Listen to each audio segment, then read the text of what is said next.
The gunman, 29-year-old Omar Mateen, traveled to Saudi Arabia at least 2 times, as his former colleagues described him as unhinged, unstable, angry, and homophobic. We're also learning more about the FBI's 2 investigations into the shooter. He had been investigated twice, and he was cleared in both cases and not put under any surveillance. He was even able to legally purchase guns and work as a security guard. How can that be? Plus, police are providing new details right now from inside that nightclub. They had 3 confrontations with him and described him as being calm and cool during the rampage. Now, as we await Donald Trump and his comments coming to us live from Manchester, New Hampshire, I want to go to Zuhdi Jasser, the president of American Islamic Forum for Democracy and National Security, and foreign policy analyst Arash Ari Aramesh for an understanding of the role Islam is playing in the terror attack there in Orlando and others throughout the world. Zuhdi, starting with you, is Islam to blame? Well, certainly a major strain of Islam is to blame. It's not my Islam, especially in this month of Ramadan, as our families look towards atonement, towards renewal and fasting. But it's also, we need to admit and look in the mirror that some of the most heinous acts have been done in Ramadan. Why? Because these militants think that it's going to bring them to heaven. Because these militants attack minorities, attack Jews, attack women, attack vulnerable populations like the gay community, who, according to Sharia law in Iran and Saudi Arabia, or according to the Muslim Brotherhood, should be thrown off cliffs because of their beliefs. And this is why it's important for us as Americans to stop the political correctness and make the dots connected between violent extremism of Islamism and, so, for example, the violent homophobia versus nonviolent homophobia. We can't separate those and deflect into discussions on guns, etc. We need to identify the enemy in order to treat it appropriately and have reformists like myself have a seat at the table. I can't, Trish, have a seat at the table against political Islam if we don't call it political Islam. Well, and doesn't it mean that the community itself, Arash, needs to embrace exactly what Dr. Jasser is saying and play a role in this? In other words, the community needs to police itself so that it does not have this kind of these kinds of phobia, whether it be homophobia or whether the treatment of women, so that it changes from within.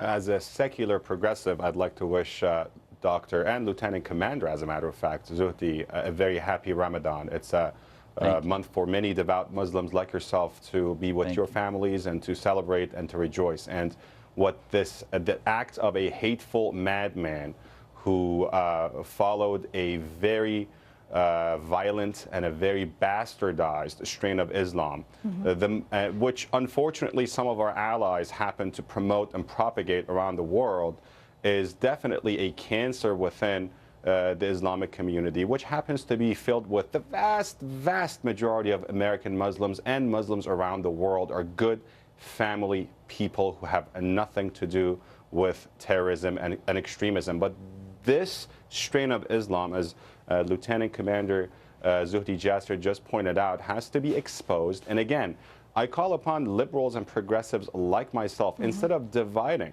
and also conservatives for that matter, people on this very network and other networks, instead of creating divisions between 2 marginalized communities, the LGBT community, my brothers and sisters in that community, and also my brothers and sisters in other communities, including the Muslim community, which is also marginalized. The fact that we're all Americans, the fact that we all believe in certain fundamental American values, including diversity, including freedom, openness, and living without fear, has to bring us together and unite us. Arash, In my heart, everyone agrees with you. Everyone agrees with you. I think one of the challenges, though, is that not everyone in the Muslim community is willing to get on board. You've seen this, Dr. Jasser, when you've gone out and you've tried to petition people to really adopt a reformist sensibility. You've met challenges.